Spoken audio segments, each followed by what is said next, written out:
teman-teman, perkenalkan kami dari kelompok 1 akan memberikan informasi mengenai antisipasi ekonomi dalam pasar global.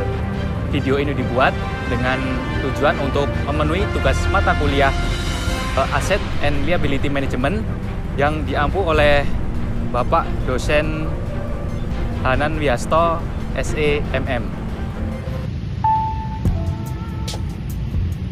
Pasar global adalah pasar sebagai tempat interaksi ekonomi antar negara yang melibatkan perdagangan, barang, jasa, dan investasi lintas negara. Sedangkan pengertian falas adalah atau valuta asing sebagai mata uang asing yang digunakan dalam perdagangan internasional dan transaksi finansial.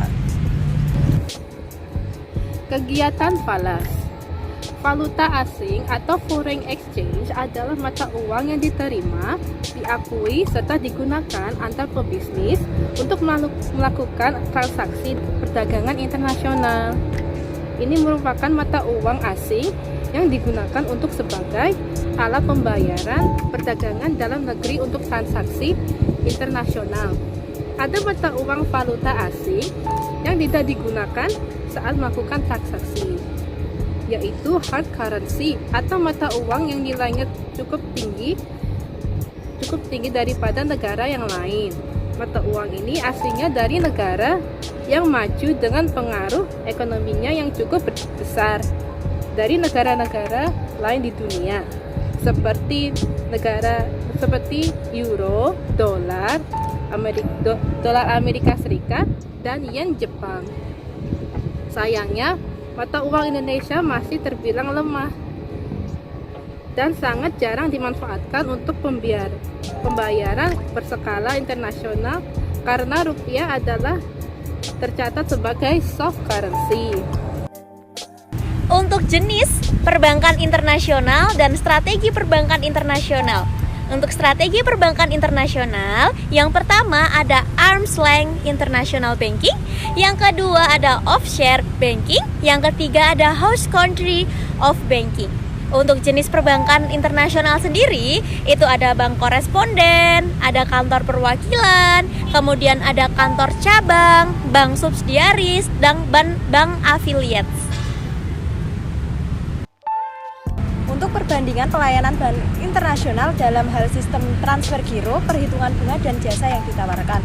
Untuk transfer giro pada bank internasional itu biasanya lebih kompleks dan suku bunga yang ditawarkan itu lebih kompetitif atau lebih tinggi dibandingkan dengan bank lokal. Untuk selanjutnya yaitu resiko pinjaman internasional kepada nasabah.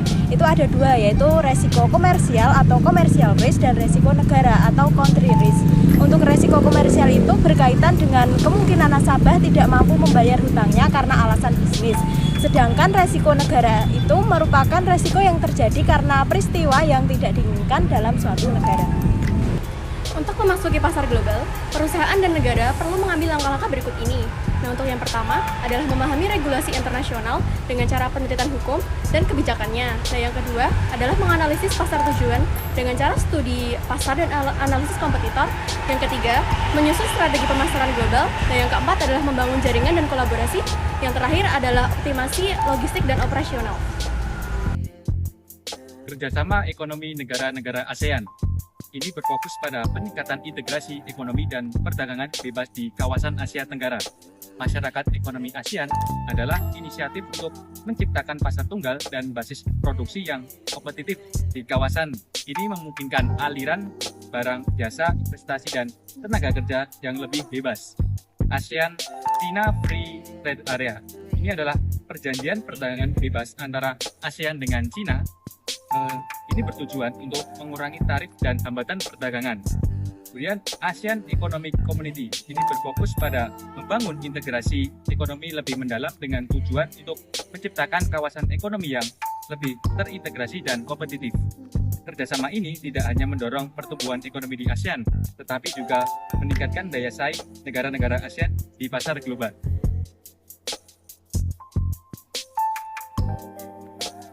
Nah, itu tadi adalah pemahaman mengenai antisipasi ekonomi terhadap pasar global, dan kami mengajak teman-teman untuk selalu mengembangkan pemahaman tentang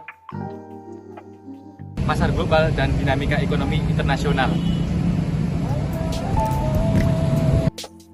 Raih mimpimu bersama Stay